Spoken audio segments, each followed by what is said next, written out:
വിലങ്ങിൽ നിശ്ചയമായും മൗനമായിരുന്നു എന്ന് തന്നെയാണ് എൻ്റെ അഭിപ്രായം. നോക്കൂ, ഇപ്പോൾ താങ്കൾ സൂചിപ്പിച്ചതുപോലെ ഈ മാസം 5-ാം തീയതിയാണല്ലോ ആദ്യത്തെ ഫ്ലൈറ്റ് വരുന്നത്. 104 ഇല്ലീഗൽ മൈഗ്രൻസുമായിട്ട് ആദ്യത്തെ ഫ്ലൈറ്റ് വരുന്നു. അതൊരു മിലിറ്ററി എയർക്രാഫ്റ്റ് തന്നെയായിരുന്നു അല്ലേ? ആ മിലിറ്ററി എയർക്രാഫ്റ്റ് വരുന്നു. ആദ്യമായി ഇന്ത്യയുടെ മണ്ണിൽ അമേരിക്കയുടെ ഒരു യുദ്ധവിമാനം ലാൻഡ് ചെയ്യുന്നു, ചരിത്രത്തിലാദ്യമായിട്ട്. 104 ഇല്ലീഗൽ ഇമിഗ്രൻസിനെ എങ്ങനെയാണ് കൊണ്ടുവന്നതെന്ന് താങ്കൾ ഇപ്പോൾ സൂചിപ്പിച്ചു. അവരവരുടെ അനുഭവങ്ങൾ തന്നെ പുറത്തേക്ക് വന്നിട്ട് പറഞ്ഞിട്ടുണ്ട്. 40 മണിക്കൂർ യാത്രയായിരുന്നു, കയ്യിൽ വിലങ്ങ് വെച്ചിരുന്നു, അതുപോലെ തന്നെ കാലിൽ ചെങ്ങലയിട്ടിരുന്നു. ഒരു ടോയ്ലറ്റ് ബ്രേക്കാണ് ഉണ്ടായിരുന്നത്. ആ ടോയ്ലറ്റ് ബ്രേക്ക് തന്നെ എങ്ങനെയാണ് ഈ കൈവിലങ്ങോ കാൽച്ചെങ്ങലോ അഴിച്ചു മാറ്റില്ല, അവരെ ഡ്രാഗ് ചെയ്തുകൊണ്ടാണ് ടോയ്ലറ്റിലേക്ക് കൊണ്ടുപോയിട്ടുള്ളത്. ഭക്ഷണം കഴിക്കുന്ന സമയത്ത് പോലും കൈവിലങ്ങുകൾ അഴിച്ചിരുന്നില്ല. ഈ അനുഭവമാണ് അങ്ങേയറ്റം എന്താ പറയുക, ഹൊററായിട്ടുള്ള ഒരു അനുഭവമായിരുന്നു എന്നാണ് അന്ന് വന്ന യാത്രക്കാർ പറഞ്ഞത്. അത് ഫെബ്രുവരി 5-ാം തീയതിയിലത്തെ അനുഭവമാണ്. ആ ഫെബ്രുവരി 5-ാം തീയതിയിലത്തെ അനുഭവത്തിന് ശേഷം രാജ്യത്ത് വലിയ പ്രതിഷേധങ്ങൾ രൂപപ്പെട്ടിരുന്നല്ലോ. ഇപ്പോൾ സാധാരണഗതിയിൽ അമേരിക്ക ഇല്ലീഗൽ മൈഗ്രൻസിനെ ഡിപ്പോർട്ട് ചെയ്യുന്ന സമയത്ത് ഒരിക്കൽ പോലും മിലിറ്ററി എയർക്രാഫ്റ്റ് ഉപയോഗിക്കാറില്ല എന്ന് പറഞ്ഞത് ന്യൂയോർക്ക് ടൈംസാണ്. ന്യൂയോർക്ക് ടൈംസ് പറഞ്ഞത് എന്താണ്? അൺപ്രസിഡൻറ്റഡ് ആണ് എന്നാണ് പറഞ്ഞത്. ഈ ഇല്ലീഗൽ മൈഗ്രൻസിനെ ഡീപ്പോർട്ട് ചെയ്യുമ്പോൾ സാധാരണഗതിയിൽ കൊമേഴ്സ്യൽ ഫ്ലൈറ്റാണ് ഉപയോഗിക്കുക, യാത്രാ വിമാനമാണ് ഉപയോഗിക്കുക. അങ്ങനെയാണ് കഴിഞ്ഞ 10 വർഷമായി ഇല്ലീഗൽ മൈഗ്രൻസിനെ ഇന്ത്യയിലേക്ക് തന്നെ അമേരിക്ക ഡീപ്പോർട്ട് ചെയ്തിട്ടുള്ളത്. ഒബാമയുടെ കാലത്ത് സംഭവിച്ചിട്ടുണ്ട്, ബൈഡൻ്റെ കാലത്ത് സംഭവിച്ചിട്ടുണ്ട്. കഴിഞ്ഞ 10 വർഷത്തിനിടയിൽ 15,000-ഓളം ആളുകളെ അമേരിക്ക ഇങ്ങോട്ടേക്ക് ഡീപ്പോർട്ട് ചെയ്തിട്ടുണ്ട്. അതെല്ലാം കൊമേഴ്സ്യൽ ഫ്ലൈറ്റിലായിരുന്നു. പക്ഷേ ആദ്യമായി ഇതാ മിലിറ്ററി എയർക്രാഫ്റ്റ് ഉപയോഗിക്കുന്നു. അത് ആദ്യം പറയുന്നത് ആരാണ്? ഈ കാര്യത്തെക്കുറിച്ചൊരു ഇൻ്റർനാഷണൽ ഫോറത്തിലേക്ക് ഒരു ഇന്റർനാഷണൽ ന്യൂസ് പേപ്പർ തന്നെയാണ്, അമേരിക്കയിൽ നിന്നിറങ്ങുന്ന പത്രമാണ് പറഞ്ഞത്, ന്യൂയോർക്ക് ടൈംസാണ് പറഞ്ഞത് ഇത് അൺപ്രസിഡന്റഡ് ആണ് എന്ന്. കാരണം എന്താ പറയുക, ആ സൊസൈറ്റിക്കകത്ത് ഹ്യൂമൻ റൈറ്റ്സിനെ കുറിച്ച് വലിയ സങ്കല്പങ്ങളുണ്ട്, വലിയ മൂല്യബോധമുണ്ട് അവർക്ക്. ഇത് ചെയ്തുകൂടാ എന്നുള്ളത് ന്യൂയോർക്ക് ടൈംസിൻ്റെ നിലപാടായിരിക്കുന്നു. നമുക്ക് ആ ആകാംക്ഷ ഉണ്ടായില്ലെന്നേ. എന്ന് മാത്രവുമല്ല, എന്താണ് ജയശങ്കർ എന്ന് പറയുന്ന വിദേശകാര്യമന്ത്രി ആദ്യത്തെ ഇല്ലീഗൽ മൈഗ്രൻസിനെ ഡീപ്പോർട്ട് ചെയ്ത സമയത്ത്, ആ വിമാനം വന്ന സമയത്ത് രാജ്യമെമ്പാടും പ്രതിഷേധമുണ്ടായപ്പോൾ രാജ്യസഭയിൽ ഒരു പ്രസ്താവന നടത്തിയല്ലോ. ആ പ്രസ്താവനയിൽ പറഞ്ഞു ഇതൊക്കെ വളരെ സ്വാഭാവികമായിട്ടുള്ള കാര്യം എന്നുള്ള നിലയ്ക്കാണ്. അതായത് അമേരിക്കയിൽ ഈ പറയുന്ന ഇമിഗ്രേഷൻ ആൻഡ് കസ്റ്റംസ് എൻഫോഴ്സ്മെന്റ് എന്ന് പറയുന്ന ഒരു ഡിപ്പാർട്ട്മെന്റ് ഉണ്ടെന്നും അവരുടെ ഒരു രീതിയാണ് ഈ കാര്യങ്ങൾ എന്നും ആണ് പറഞ്ഞത്. എന്ന് മാത്രമല്ല, അന്ന് അദ്ദേഹം ഒരു കാര്യം കൂടി ആ പ്രസംഗത്തിൽ വെളിപ്പെടുത്തുന്നുണ്ട്. അന്നത്തെ ആ പ്രസംഗത്തിൽ വലിയ കാര്യമായ ശ്രദ്ധ ആരും കൊടുക്കാതിരുന്ന ഒരു കാര്യം എന്ന് പറയുന്നത്, ഈ കാര്യം ഇങ്ങനെയാണ് ഞങ്ങൾ കൊണ്ടുവരുന്നത്, ഈ ഇല്ലീഗൽ മൈഗ്രൻസിനെ ഇങ്ങനെയാണ് ഞങ്ങൾ ഡീപ്പോർട്ട് ചെയ്യാൻ പോകുന്നതെന്ന് വളരെ കൃത്യമായി അമേരിക്ക ഇന്ത്യയെ അറിയിച്ചിരുന്നു എന്നുള്ളത് രാജ്യസഭയിൽ ജയശങ്കർ നടത്തുന്ന പ്രസംഗത്തിൽ നിന്ന് തന്നെ വ്യക്തമാണ്.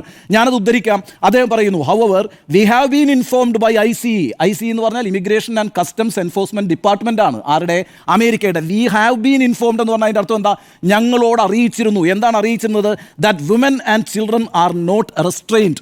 അതായത് കുട്ടികളെയും സ്ത്രീകളെയും ഞങ്ങൾ റെസ്ട്രെയിൻ ചെയ്യില്ല, ഞങ്ങൾ ബന്ധിക്കില്ല.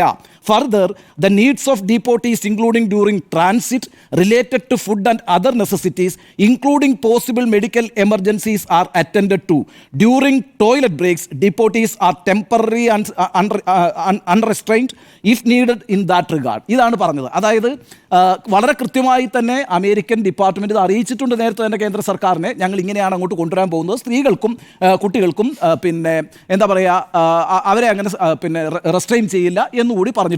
അപ്പോൾ ഇതൊന്നും നമുക്കറിയാൻ വയ്യാത്ത കാര്യമായിരുന്നില്ല. എന്നിട്ട് നമ്മൾ വളരെ സ്ട്രോങ് ആയിട്ട് ഇക്കാര്യത്തിൽ പ്രതികരിച്ചു. യാതൊരു പ്രതികരണവും നമ്മുടെ ഭാഗത്തുനിന്ന് ഉണ്ടായിരുന്നില്ലല്ലോ. ഫെബ്രുവരി 12-ാം തീയതിയും 13-ാം തീയതിയും പിന്നെ അമേരിക്കൻ പ്രസിഡന്റായിട്ടുള്ള ട്രംപിനെ കാണാനായിട്ട് മോഡി ഇവിടുന്ന് അങ്ങോട്ട് പോകുന്നുണ്ടായിരുന്നല്ലോ. അതിനു മുമ്പ് തന്നെ സ്ട്രോങ്ലി വേർഡഡ് ആയിട്ടുള്ള സ്റ്റേറ്റ്മെൻറ്റ് MEAക്ക് ഇറക്കാം. ഇത്തരം സന്ദർഭങ്ങളിൽ, രാജ്യം അപമാനിക്കപ്പെടുന്ന സന്ദർഭങ്ങളിൽ നമ്മൾ വളരെ ശക്തമായിട്ടുള്ള സ്റ്റേറ്റ്മെൻറ്റുകൾ ഇറക്കിയിട്ടുണ്ട്. ആ സ്റ്റേറ്റ്മെൻറ്റുകൾ ഇൻ്റർനാഷണൽ ഫോറങ്ങളിൽ ഉയർത്തിയിട്ടുമുണ്ട്. ഇപ്പം ഉദാഹരണത്തിന് പാകിസ്ഥാനും ഇന്ത്യയുമായിട്ട് എത്ര പ്രാവശ്യം ബ്രേക്കപ്പുകൾ ഉണ്ടായിട്ടുണ്ട്. ആ ബ്രേക്കപ്പുകളുടെയൊക്കെ സമയത്ത് ഇന്ത്യ എത്ര സ്ട്രോങ്ലി വേർഡഡ് ആയിട്ടുള്ള വാർത്താ സമ്മേളനങ്ങളാണ് നടത്താറുള്ളത്. എന്ന് മാത്രമല്ല, ബയലാറ്ററൽ ടോക്സ് നിർത്തിവെച്ചിട്ടില്ലേ? നിങ്ങൾ ഈ രീതിയിലാണ് ഈ രാജ്യത്തോട് പെരുമാറുന്നത് എങ്കിൽ ഞങ്ങൾ നിങ്ങളോടൊരു വിട്ടുവീഴ്ചയും ചെയ്യാൻ തയ്യാറല്ലെന്ന് മാത്രമല്ല, എല്ലാ ട്രേഡ് അഗ്രിമെൻസും റദ്ദാക്കിയെന്ന് പറഞ്ഞാൽ നിർത്തിവെച്ചിട്ടുണ്ട്. ആ രീതിയിലൊക്കെ നമ്മൾ വളരെ സ്ട്രോങ് ആയിട്ട് നമ്മളുടെ പിന്നെ രാജ്യത്തിൻ്റെ അഭിമാനം ഉയർത്തിപ്പിടിച്ചിട്ടുണ്ട്. എന്താണ് അമേരിക്കയ്ക്ക് മുന്നിൽ മുട്ടടിക്കുന്നത്? അത് മുട്ടടിക്കാൻ പാടില്ലല്ലോ. നോക്കൂ, അത് കഴിഞ്ഞിട്ട് ശനിയാഴ്ച ഒരു ഫ്ലൈറ്റ് വരുന്നു, ഇത് തന്നെ ആവർത്തിക്കുന്നു. ഇന്നലെ രാത്രിയിൽ ഒരു ഫ്ലൈറ്റ് വരുന്നു, ഇത് തന്നെ ആവർത്തിക്കുന്നു. ഇവിടുത്തെ ഒരു പ്രശ്നം എന്താണെന്നറിയാമോ? ഈ 12, 13 തീയതികളിൽ മോഡിയും ട്രംപുമായി കൂടിക്കാഴ്ച നടത്തി. ട്രംപ് അഡ്മിനിസ്ട്രേഷൻ വന്നതിന് ശേഷം ആ രാജ്യം സന്ദർശിക്കുന്ന 4ാമത്തെ പ്രധാനപ്പെട്ട നേതാവാണ് നരേന്ദ്രമോദി. എന്താണ്, വളരെ പെട്ടെന്ന് തന്നെ നമ്മൾ അങ്ങോട്ടേക്ക് പോവുകയും നമ്മുടെ ടൈസ് അവരുമായി ശക്തമാക്കാൻ ശ്രമിക്കുകയും വലിയ ട്രേഡ് അഗ്രിമെൻ്റ് അല്ലേ ഉണ്ടാക്കിയിരിക്കുന്നത്, അല്ലെ? $500 ബില്യൺ ട്രേഡ് അഗ്രിമെൻ്റ് ഉണ്ടാക്കുന്നു. അതുപോലെ തന്നെ വലിയ യുദ്ധവിമാനങ്ങൾ ഇന്ത്യ വാങ്ങിക്കാൻ പോകുന്നു. ഇന്ത്യ എന്ന് പറയുന്നത് ഒരർത്ഥത്തിൽ അമേരിക്കയുടെ വളരെ പ്രധാനപ്പെട്ട ഒരു സ്ട്രാറ്റജിക്കൽ പാർട്ട്ണറാണ്. കാരണം എന്താ വെച്ചാൽ, ചൈനയാണല്ലോ ഏറ്റവും പ്രധാനപ്പെട്ട അമേരിക്കയുടെ ശത്രു എന്ന് പറയുന്നത്. പറയുന്നത്. അപ്പോൾ ഏഷ്യ സബ് കോണ്ടിനെൻറ്റിൽ ഇന്ത്യയുമായിട്ടുള്ള ടൈപ്പ് എന്ന് പറയുന്നത് അമേരിക്കയെ സംബന്ധിച്ചിടത്തോളം വളരെ അനിവാര്യമാണ്. അതുകൊണ്ട് തന്നെ ഈ പറയുന്ന തന്ത്രപരമായ കൂട്ടുകെട്ട് എപ്പോഴും ഇന്ത്യയുമായിട്ട് ഉണ്ടാക്കാൻ ആഗ്രഹിക്കുന്ന ഒരു രാജ്യമാണ് അമേരിക്ക. ഒന്നാമത്തെ കാര്യം. രണ്ടാമത്തെ കാര്യം, അമേരിക്കയുടെ ഉൽപ്പന്നങ്ങളുടെ ഏറ്റവും വലിയ കമ്പോളങ്ങളിലൊന്നും ഇന്ത്യയല്ലേ.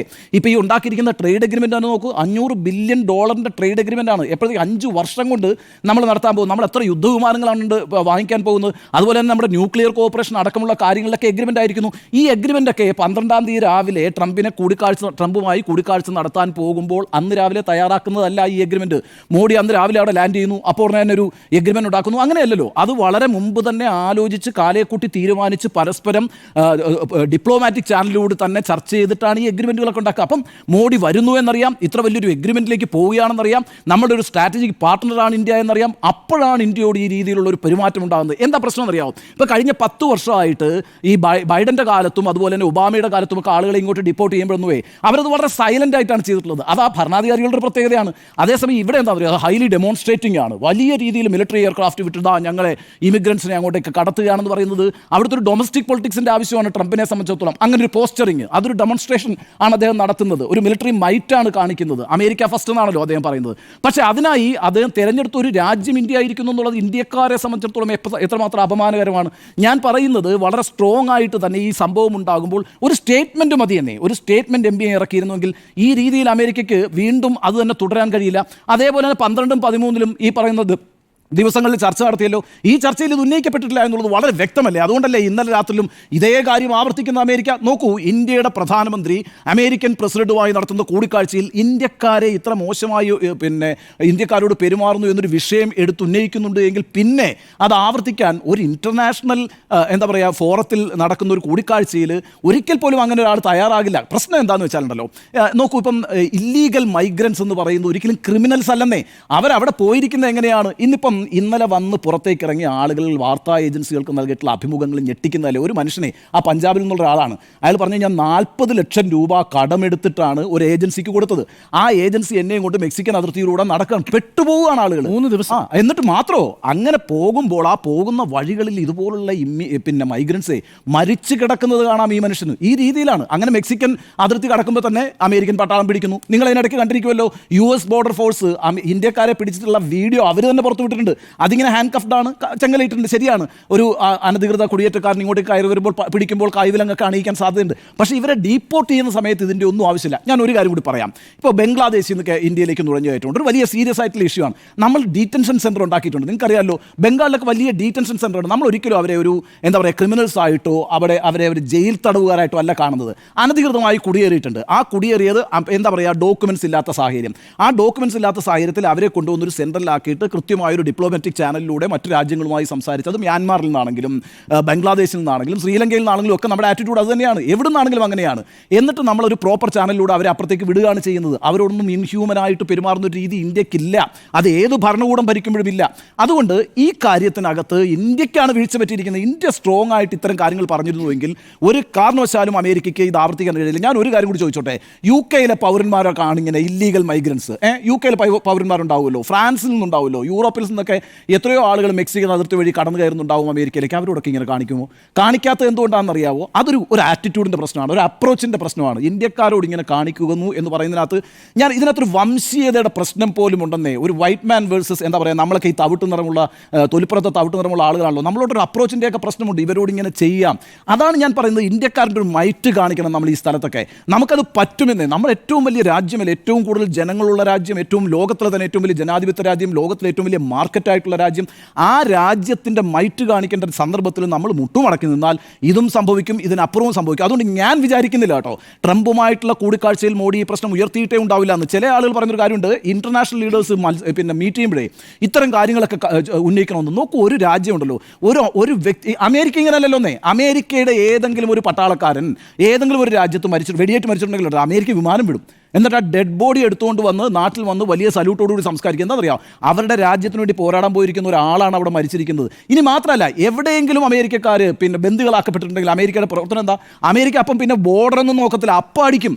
അപ്പോൾ യുദ്ധം പ്രഖ്യാപിച്ച് അപ്പോൾ അടിക്കും. അങ്ങനെ ഒരു രാജ്യമാണ് അമേരിക്ക. അപ്പോൾ അമേരിക്കൻ ജീവനുകൾക്കൊക്കെ വാല്യൂ ഉണ്ട്, അമേരിക്കയിലെ മനുഷ്യർക്ക് വാല്യൂ ഉണ്ട്. മോഡി പറയുന്നുണ്ടായിരുന്നല്ലോ, $800 ബില്യൺ പിന്നെ സംഭാവനയാണ് ഇന്ത്യക്കാർ അവിടെ പോയിട്ട് അമേരിക്കൻ എക്കണോമിക്ക് പ്രതിവർഷം സംഭാവന ചെയ്തുകൊണ്ടിരിക്കുന്നത്. അപ്പം അത്രയും വലിയ കോൺട്രിബ്യൂഷൻ കൂടി നടത്തുന്ന ഒരു രാജ്യമാണ്. ആ രാജ്യത്തോടാണ് ഇങ്ങനെ കാണിക്കുന്നത്. നമുക്ക് എഴുന്നേറ്റ് നിന്ന് ശക്തമായി നമ്മളുടെ അഭിമാനം ഉയർത്തിപ്പിടിച്ചുകൊണ്ട് ചില നിലപാടുകൾ എടുക്കേണ്ട സാഹചര്യം വരും. അത് അന്താരാഷ്ട്ര സാഹചര്യം ഉണ്ടാവുകയാണെങ്കിൽ അവിടെ അത് ഉയർത്തിപ്പിടിക്കാനുള്ള മൈറ്റ് കാണിക്കാൻ നമ്മളുടെ ഭരണാധികാരികൾ തയ്യാറാകണം. അതിന് പകരം എൻ്റെ ഫ്രണ്ടാണ് ട്രംപ് എന്ന് പറഞ്ഞ് ഒരു ഫോട്ടോ എടുത്ത് അഭിമാനിക്കുന്നതിനും അപ്പുറം ഇത്തരം കാര്യങ്ങൾ ഉയർത്തിപ്പിടിച്ച് അതിനുവേണ്ടി ഫൈറ്റ് ചെയ്യുമ്പോഴാണ് നിങ്ങളൊരു നല്ല രാഷ്ട്ര നേതാവാകുക. ഞാൻ രാഷ്ട്രീയമല്ല, അതിനപ്പുറത്തൊരു രാഷ്ട്ര നേതാവിൻ്റെ പ്രശ്നമാണ് പറയുന്നത്. ആ രാഷ്ട്ര നേതാവായി ഉയരാൻ മോഡിക്ക് കഴിഞ്ഞിട്ടില്ല. മോഡി ഈ വിഷയം ഉന്നയിച്ചു എന്ന് ഞാൻ വിചാരിക്കുന്നില്ല. ഉന്നയിച്ചുവെങ്കിൽ ഇത് ആവർത്തിക്കപ്പെടുമെന്ന് ഞാൻ കരുതുന്നില്ല. താങ്കൾ ഇപ്പോൾ പറഞ്ഞ പോലെ ഏതാണ്ട് 480ഓളം ആളുകളുടെ ലിസ്റ്റിംഗ് കൊണ്ട് തന്നിട്ടുണ്ട്. 330 ആളുകളെ വന്നിട്ടുള്ളൂ. ഇത് തന്നെ ആവർത്തിക്കുമെന്ന കാര്യത്തിലും എനിക്ക് സംശയമില്ല. ഇന്ത്യ അതിൻ്റെ നിശബ്ദത ഓച്ചാനിച്ച് നിന്ന് തുടരുകയും ചെയ്യും.